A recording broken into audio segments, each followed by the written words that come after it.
Sejarah tinju di Indonesia. Pertama kali tinju masuk dan dipopulerkan di Indonesia yaitu oleh Hindia Belanda atau KNIL, Koninklijke Nederlands Inside Large. Ketika itu, kalahnya Belanda oleh Jepang membuat pertinjuan Indonesia kehilangan tanduk. Sehingga setiap pertandingan tinju diselenggarakan tanpa adanya organisasi yang bertanggung jawab. Maka kepolisian ingin mendirikan organisasi tinju.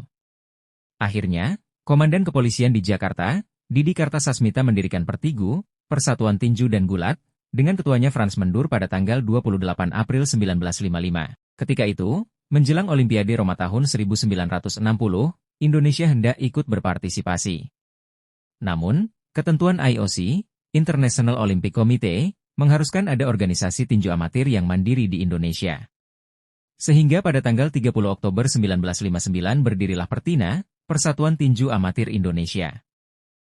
Saat itu, olahraga tinju profesional sempat dilarang dipertandingkan di Indonesia akibat politik Indonesia pada waktu itu cenderung ikut blok sosialis.